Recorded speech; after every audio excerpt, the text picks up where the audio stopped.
The leader of Seema Andhra were opposing the bifurcation of United Andhra Pradesh and formation of Telangana state. They had launched a tirade against this region, sir. The then Congress Chief Minister, Mr. N. Kiran Kumar Reddy, had ridiculed the separate state Telangana demand and even claimed that the new state would be plunged into darkness and the people would have to hang their clothes on the lifeless power lines for drying, sir. So there were other doomsday politicians of other parties from Seema Andhra who had also made similar predictions. Yes, the situation on the eve of formation of Telangana state was particularly grim, not only in this region but in the entire United Andhra Pradesh as well, sir. The plight of farmers due to inadequate and irregular supply of power to the farm was pathetic, as some of them had committed suicide due to crop failure and crop holidays declared by the government, sir. Over 10,000 industries, both small and big in Telangana, had closed down due to the power shortage and power holidays declared by the DISCOMs. Domestic and commercial consumers were facing hard times, and those who could afford had to install generators, inverters, and converters to ensure power supply. The consumers from poor section had to suffer the power cuts for hours. There were frequent power interruptions, power fluctuations, and low voltage problems apart from regular power cuts, sir. So the power sector was in real crisis as summer had come unbearable for the people due to power cuts.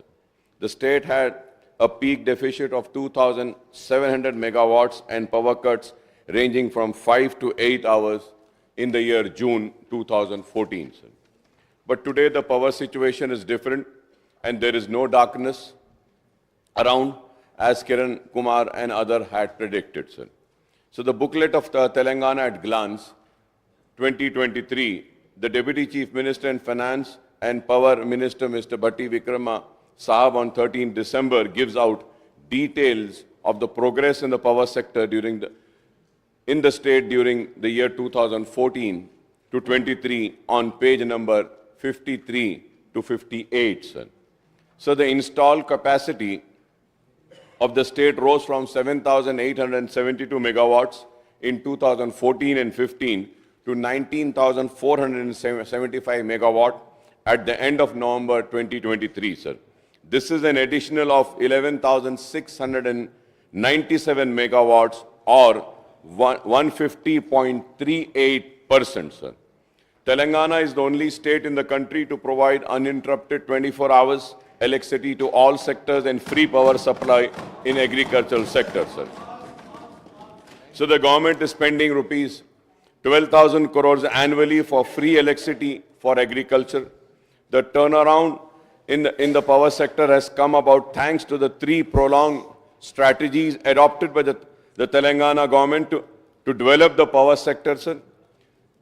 The plant load factor, that is capacity utilization of thermal power station, has gone up. Losses in transmission and distribution of power supply network has been minimized, and construction of new transmission and distribution line have been taken up on large scale, sir. So the government has built new power stations under the aegis of TS Genco and Singari collieries to tackle the power situation and meet the increasing demand, sir.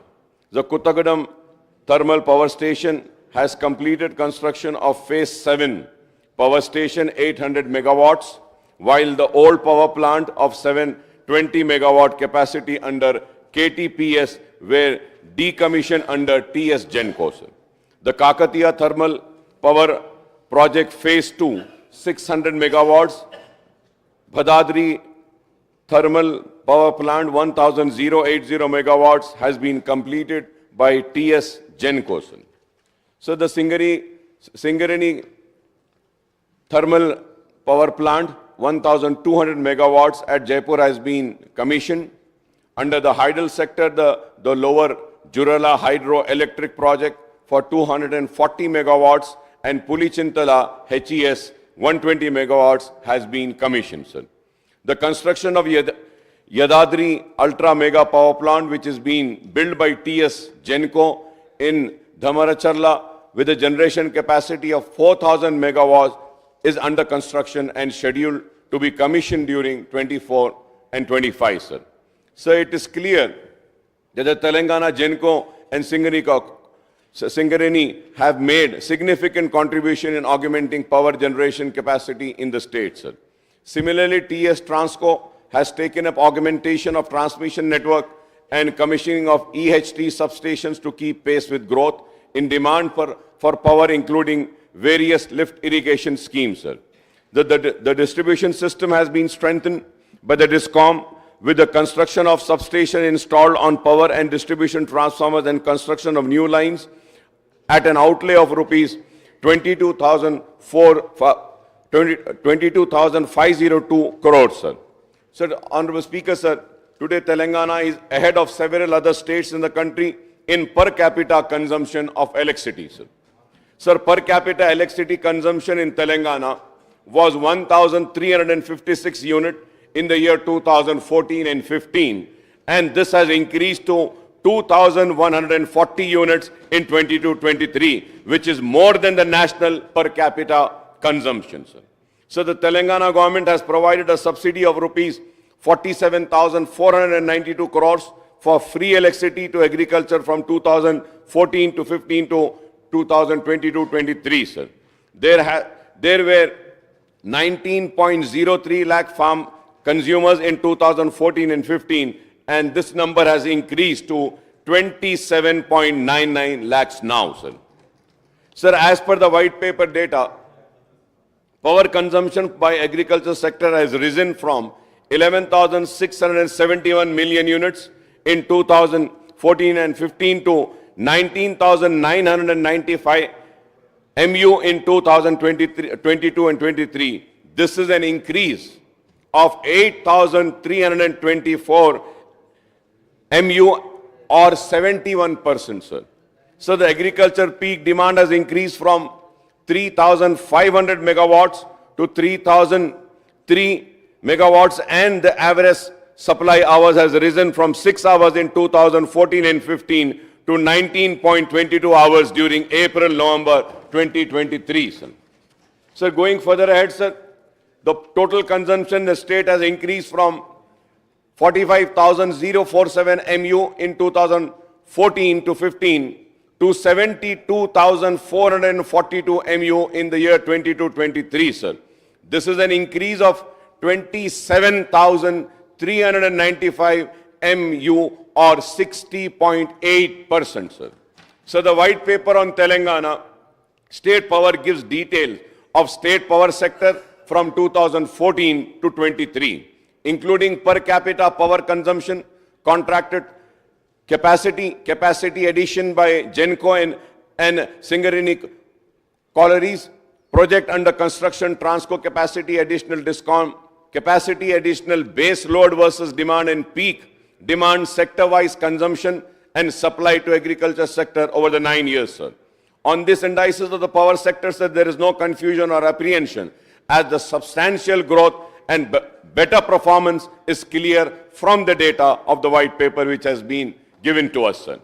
So white paper gives out details on the financial position of TS Genco, TS Transco and Northern and Southern DISCOM, sir. Sir, as per the data given out in white paper, the income of TS Genco has increased from 5,430 crores in the year 2014 and 15 to rupees 15,922 crores in the year 2022 and 2023, sir. Sir, so also the expenditure of Genco has increased from 5,359 crores to rupees 15,449 crores during the same period, and the profit has increased from 71 crores to 473 crores. So the cost per unit increased from rupees 3.52 in the year 2014 and 15 to 5.07 in the year 2022 and 23, sir. So the TS Transco income has grown from rupees 703.23 crores to rupees 3,535 crores, and expenditure has increased from 633.65 crores to rupees 3,121.43 crores in the same period, sir. So the Transco profit have also rose from rupees 69.58 to rupees 413.57 crores, sir. Sir, again, I am mentioning the figures which have been mentioned in the white paper issued or tabled today, sir. Sir, coming to the two discoms, they together had an income of rupees 22,873 crores in the year 2014 and 15, and this rose to 50,135 crores in the year 22-23, sir. So the expenditure of discom has also rose from rupees 25,392 crores to rupees 61,238 crores, and their losses have increased from rupees 2,519 crores to rupees 11,103 crores during this period, sir. Analyzing the finances of TS Genco, Transco, Discom, the white paper points out that the fixed asset of Genco rose to rupees 12,783 crores to rupees 40,454 crores. This is 3.16 times, sir. Sir, at the same time, the borrowings of Genco have increased from rupees 7,662 to rupees 32,797 crore. That is 4.28 times, sir. So the white paper talks about financial difficulties of Discom, including their accumulated losses of rupees 50,275 crores, sir. Citing the reason for financial difficulty, the white paper says that the additional cumulative financial burden on Discom due to different of estimates of agriculture power consumption by TSERC and actual consumption by the farm sector is rupees 18,725 crores. Sir, it is not fair to calculate this amount, as the TSERC estimate the consumption based on estimates submitted by Discom, and the farmer drew power for their pump set as per their requirements. So the Discoms have to pay up the true-up charges of rupees 12,550 crores and fuel costs adjustment of rupees 2,378 crores, which has not been recovered from the consumers. Similarly, huge amounts are due from the government departments towards the power consumptions. The arrears due from the government department have risen from 1,595.37 crores to 28,842.72 crores, sir. Also, the Discom have to pay rupees 19,431 crores to Singareni collieries towards the purchase of power. TS Genco has to pay dues rupees 4,553 crores to SCCL towards purchase of coal. It is true that the financial difficulties of Discoms are aggravated by the default of the government departments in paying their power bills. These due include huge arrears of rupees 14,193 crores from the lift irrigation project. The government has also defaulted in paying committed true-up charges of rupees 14,928 crores on behalf of the Discoms. So the government has been providing the subsidy for free power for farm sector and other sections of society. However, it is the responsibility of the government to provide higher subsidy, as it has been keeping the power tariff for the domestic and other categories of consumer stagnant for several years in a row, sir. Every year, the aggregate revenue requirement ARRs of the Discoms are filled with TS Electricity Regulatory Commission for fixing the power tariff for the different categories of consumers, sir. The shortfall in the receipt of the Discom has to be provided as subsidy by the government when the tariffs are kept static, despite the increase in the cost of generation, transmission and distribution of power, sir. It is simple economics, but political compulsions force the parties in power to keep the different section of people in good humor, sir. So now the Congress has promised 200 units of free electricity to all households in the state under Gruha Jyoti guarantee. I had sought clarity on this guarantee and the prospective beneficiaries under this scheme, when I spoke in the debate of the governor's address, but there was no response from the government side, sir. I hope at least I will get a response or a reply now. So the DISCOM have to file the ARR document for the next financial year, that is 24-25, with the TSERC in the next few weeks, sir. Next few weeks. Sir, I would like to know. Sir, I would like to know whether the government has worked out the estimates on the financial implications of Gruha Jyoti scheme. So according to official data, sir, there are 174.03 lakh power consumers in the state in March 2023, and this includes 125.56 lakhs domestic consumers, accounting to 72.15 of the total consumers, sir. However, the white paper cites the figure of total consumers to be 1.82 crores on 1st of December 2023, sir. Even going by the data for March 2023, the total requirement for subsidy to be paid to DISCOM for providing free power up to 200 units per month to all domestic consumers works out to rupees 4,800 per annum as per my calculation. If I am wrong, I may be corrected when the Honorable Minister is going to give a reply, sir. Sir, I would like to know the time frame when the government is going to implement the Gruha Jyoti guarantee and whether it would provide the subsidy to DISCOM in lieu of this scheme or allow them to seek a tariff hike or other categories of consumers bearing the domestic and the agricultural, sir. Sir, the data analysis furnished in the white paper shows that the DISCOM GENCO have to pay the arrears of true-up charges of rupees 12,550 crore, fuel cost adjustment of rupees 2,378 crores, due of SCCL for power purchase of rupees 19,431 crores, and due towards coal purchase of rupees 4,553 crores, totaling to rupees 38,912 crores, sir. Sir, on the Honorable Speaker, sir, on the other hand, the DISCOM have to collect dues amounting to 28,842.72 crores from the various government departments and rupees 18,725 crores from the government towards the difference in estimate of agriculture supply, totaling to rupees 47,567.72 crores, sir. Sir, I would like to know whether the measures being taken up to clear the dues by the DISCOM and to facilitate the collection of dues from others by DISCOM.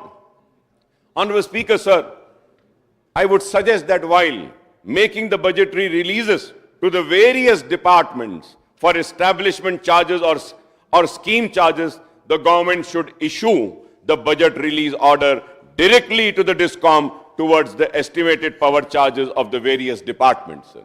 This will not pile up the dues, sir. Sir, add to the white paper power situation. The white paper says that accumulated losses of DISCOM on 31st March 23 were 62,461 crores, and these increased to rupees 81,516 crores as on 31st October 2023. But no details have been furnished. I request the Honorable Minister, when he is going to give a reply, to kindly furnish these details also, sir. Sir, again, no details have been furnished on the dues of 28,673 crores to be paid to TS GENCO and TS Transco by DISCOM, sir. I hope these details will also be spoken about the Honorable Deputy Chief Minister and Power Minister when he replies, sir. While referring to the finances of power utility, GENCO, Transco and DISCOM, the white paper has omitted certain important issues, sir. And these issues are very important, sir. The Rural Electrification Corporation, REC, and Power Finance Corporation, PFC, has stopped disbursement of loans to Telangana Power Utility from April 2022, insisting for execution of tri-party agreement with the Government of India and Government of Telangana and RBI. On this major issue, the white paper is silent. I again hope that I would get a reply on this also, sir. So the power utilities have expressed inability to agree to this additional condition, and it was not part of the original section of loan for capital expenditure on the new power projects. So consequent to the stoppage of release of sanctioned loans to Telangana power utility, there has been delay in completion of power projects such as 4,000 megawatt Yadadri power project, leading to cost escalation of generation loss. Similarly, there is no mention in the white paper on Telangana state row with the Andhra Pradesh on issues relating to the power sector. This has not been mentioned in the white paper, sir. I do not know the reason, sir. So the TS Discom have to pay rupees 3,442 crores to AP Genco towards the power supplied from June 2, 2014 to June 10, 2017. The white paper is silent on this. I would like a reply on this as well, sir. Sir, on the other hand, due to non-supply of additional power by Andhra Pradesh, sir, the TS Discom had purchased high-cost power from the open market up to June 2017, amounting to rupees 4,215 crores, sir. So the outstanding loan of Anantapur and Kurnool power projects in AP is rupees 1,824.26 crores as on June 2nd, 2014. And TSSP DCL is serving the debt of these projects in AP, including the loans taken from PFC and REC. If I am wrong, I may be corrected. But I am really surprised. Why is the white paper silent?